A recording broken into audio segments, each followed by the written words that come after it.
Salam sejahtera, nama saya Katerina Natasha dan saya ingin membentangkan tentang nilai etika dalam masyarakat pelbagai kaum.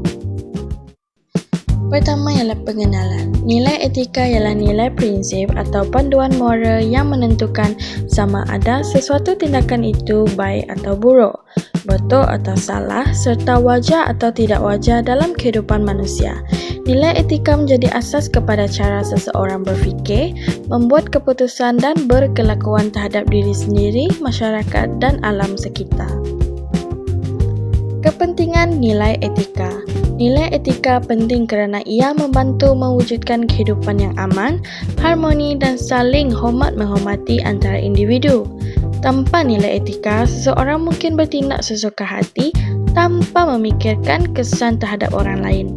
Oleh itu, nilai etika berfungsi sebagai kompas moral yang membimbing manusia supaya bertindak secara bertanggungjawab dan berperi kemanusiaan. Berikut merupakan responden A. Oleh keluarga anda semasa membesar. Nilai yang ditekankan adalah nilai keadilan, nilai tanggungjawab dan nilai kasih sayang. Okey, untuk soalan kedua, apakah prinsip hidup yang penting bagi anda dalam masyarakat? Prinsip hidup bagi anda adalah prinsip kejujuran antara semua manusia, prinsip hormat menghormati orang lain. Okey, untuk yang ketiga, bagaimanakah anda berinteraksi dengan orang daripada kaum lain? Saya akan berinteraksi dengan ada yang betul. Singkat sedikit.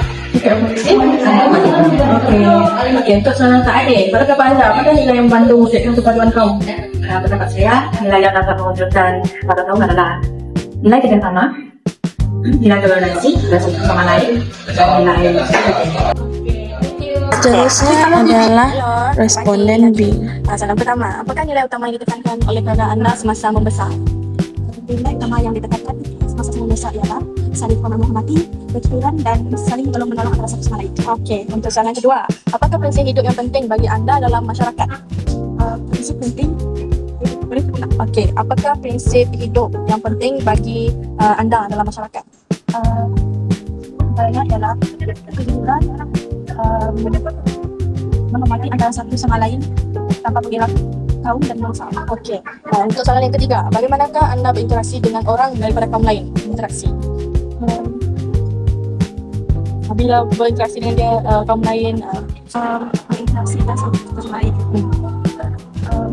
Biasa menghormati setiap perkataan dengan bangsa atau agama lain dan itu saja. Okey, untuk soalan yang terakhir, pada pendapat anda, apakah nilai yang membantu mewujudkan kepaduan kaum? Biasa menerapkan contohnya seperti melakukan aktiviti gotong royong di kawasan perumahan dan menganjurkan mana-mana aktiviti yang seperti antara kaum dan masyarakat supaya mengingatkan silaturahmi antara satu sama lain. Okey, thank you. Seterusnya adalah analisis perbandingan.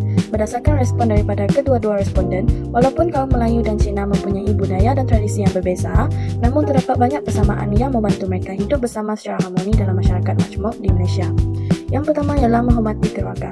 Kedua-dua kaum sangat mementingkan institusi keluarga, menghormati ibu, bapa dan menjaga hubungan kekeluargaan. Kedua, mengamalkan nilai hormat menghormati. Melayu dan Cina diajar supaya menghormati orang yang lebih tua serta menjaga adab dalam pergaulan. Yang ketiga ialah mementingkan pendidikan. Kedua-dua kaum percaya bahawa pendidikan penting untuk mencapai kejayaan dan masa depan yang lebih baik. Kemudian, perbezaan nilai dan pendekatan berdasarkan kedua kaum. Yang pertama, nilai kekeluargaan. Kaum Melayu lebih menekankan hubungan kekeluargaan yang mesra, sopan, santun dan semangat bergotong royong. Bagi kaum Cina pula, lebih menitikberatkan disiplin keluarga, penghormatan kepada ibu bapa dan bertanggungjawab terhadap keluarga. Untuk nilai yang kedua ialah nilai budaya dan adat. Melayu banyak dipengaruhi oleh ajaran Islam serta adat sopan santun dalam kehidupan harian. Bagi Cina pula, dipengaruhi oleh tradisi seperti ajaran Konfusianisme yang menekankan disiplin, hormat kepada orang tua dan kerja keras. Seterusnya ialah pendekatan. Yang pertama ialah pendekatan dalam perniagaan dan pekerjaan. Melayu biasanya menekankan kerjasama, kesederhanaan dan hubungan baik dalam pekerjaan. Bagi Cina lebih terkenal dengan sikap rajin, berdaya saing dan semangat keusahawanan dalam perniagaan. Yang kedua ialah pendekatan dalam pendidikan. Melayu cenderung mengutamakan keseimbangan antara akademik, agama dan sasiah diri. Untuk Cina pula, Cina sering memberi fokus yang tinggi terhadap pencapaian akademik dan kejayaan pendidikan sebagai jalan meningkatkan taraf hidup. Berikut adalah kesimpulan. Kesimpulannya, kaum Melayu dan kaum Cina menyumbang kepada perpaduan melalui amalan nilai, hormat menghormati, toleransi, kerjasama dan semangat saling membantu. Walaupun mempunyai budaya dan pendekatan yang berbeza, kedua-dua kaum dapat hidup bersama secara harmoni dengan menghargai perbezaan serta bekerjasama demi keamanan dan kemajuan Malaysia. Berikut merupakan sumber buku yang digunakan. Terima kasih.